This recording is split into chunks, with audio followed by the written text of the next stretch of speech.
되리라 하셨느니라. 아멘.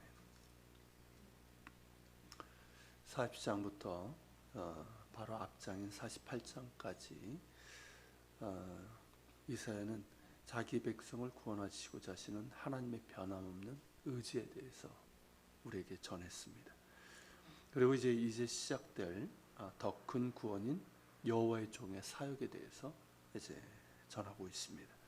49장부터 55장까지는 세 개의 종의 노래가 나옵니다.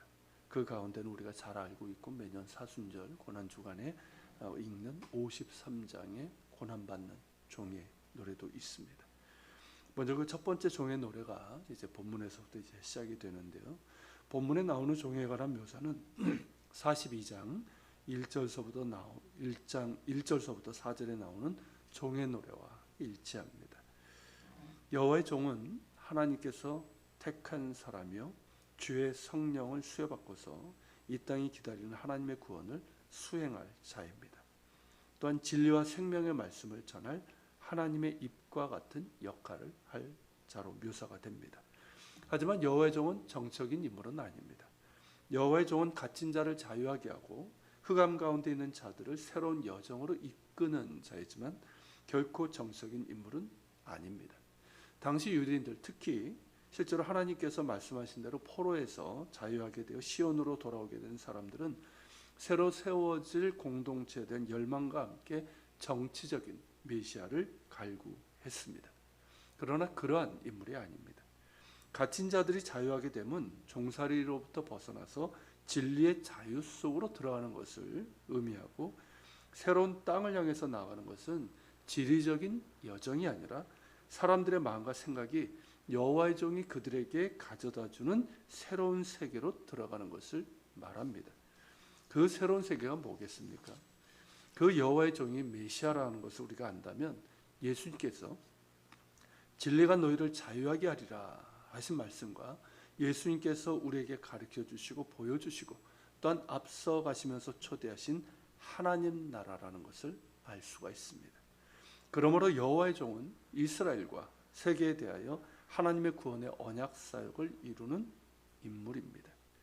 그렇게 여호와의 종은 하나님의 구원 사역을 이루실 예언적이고 언약적인 인물입니다. 그러기에 그의 말을 들어야 합니다. 1절에서 내게 들으라 라고 말하고 있는데, 이는 선자의 말이 아니라 여호와의 종의 말입니다. 내게 들으라는 말 속에 담긴 의미는 실제로 마가복음 9장 7절, 예수님께서 요단강에서 세례 받으실 때였죠. 그때 성부 하나님께서 친히 이는 내 사랑하는 아들이니 너희는 그의 말을 들으라 라고 하신 것처럼 여호와의 종에게 절대적인 권위를 부여하셨음을 보여주고 있습니다. 또한 여호와의 종은 그 자신이 이스라엘이자 여호와의 언약이자 구원이십니다. 결코 그런 것들을 전하는 자이거나 실행하는 자가 아닙니다. 즉 여호와의 종은 역사상 존재했던 그 어느 선지자나 하나님의 종이라고 불렸던 그 어떤 인물을 훨씬 능가하는 존재입니다. 여호와의 종은 이중적인 소임을 부여받습니다. 그는 먼저 이스라엘에게로 보내심을 받습니다. 하나님의 백성 이스라엘이 곤경에 처해 있기 때문입니다.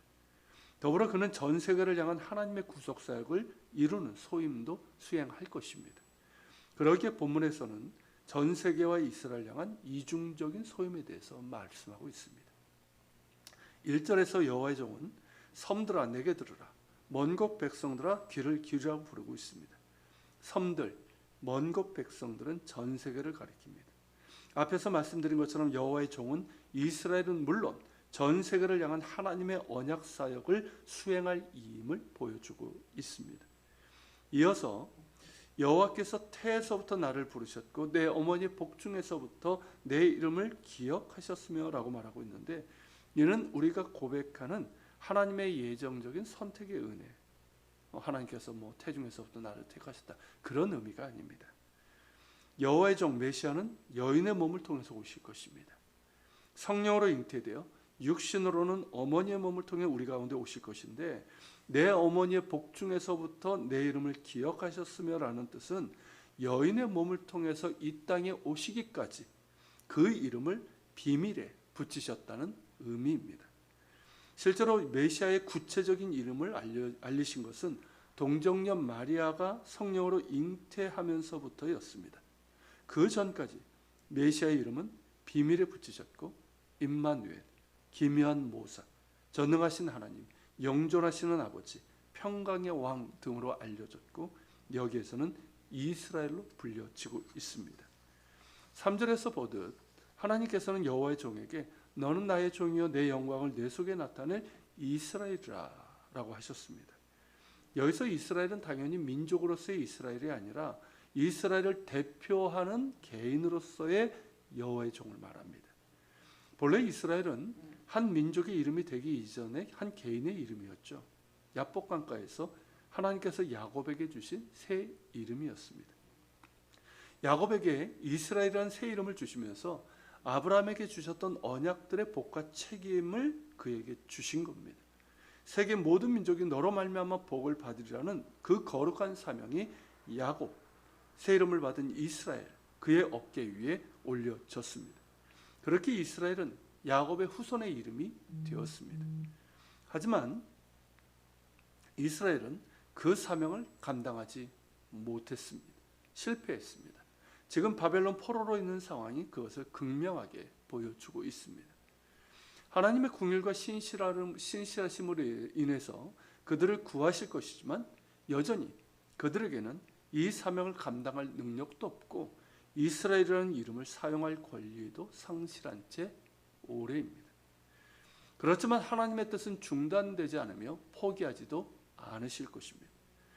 이스라엘 통해서 열방에 살아계신 한 분 야훼 하나님을 알게 되고 하나님께로 돌아오는 인류 구원의 사명을 수행할 참된 이스라엘을 세우시는 것으로 이어집니다.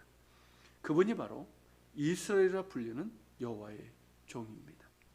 메시아 예수 그리스도는 민족 이스라엘이 실패한 사명을 이루기 위해서 하나님께서 준비하시고 세우신 참된 이스라엘이십니다. 그러기에 아브라함의 후손도 예수님 안에서 참된 이스라엘로 거듭나는 것이고 그와 아무런 관계가 없는 우리 이방인들도 예수님 안에서 참된 이스라엘 안에 들어가게 되는 것입니다. 바로 이것이 갈라디아서 6장 16절에서 말하고 있는 하나님의 이스라엘입니다. 즉 예수 그리스도를 통해서 이루어질 하나님의 이스라엘입니다. 그 이스라엘이 온전히 이루어지기까지 하나님은 쉬지 않고 일하십니다.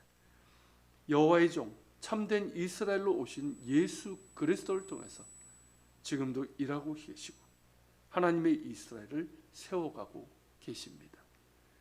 하나님의 이스라엘을 세워나가실 여호와의 종은 진리의 말씀으로 그 일을 행하십니다.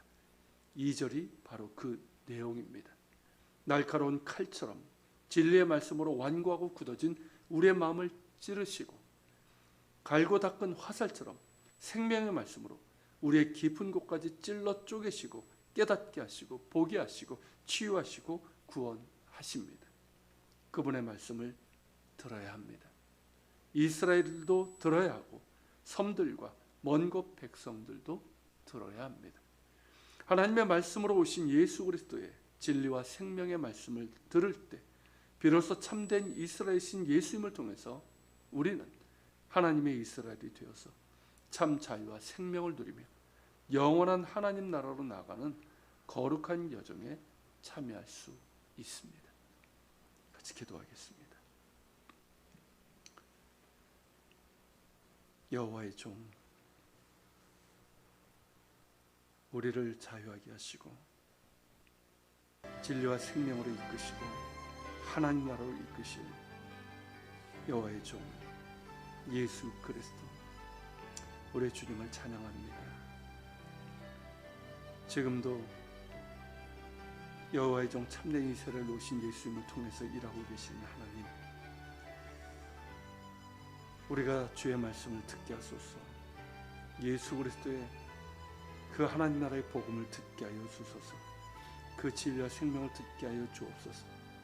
그래서 참 자유와 생명을 누리고 영원한 하나님 나라로 나아가는 그 여정에 참여하게 하여 주옵소서. 특별히 육적인 이스라엘 그들도 듣게 하여 주시고 아직도 듣지 못하고 있는 섬들과 먼 곳 백성들도 듣게 하여 주시고, 곳곳에 있는 주의 백성들을 통해서 주님, 그들이 듣게 하여 주시옵소서. 우리 같이 기도하고 여러분 자신의 기도 제목을 가지고 계속해서 기도하겠습니다.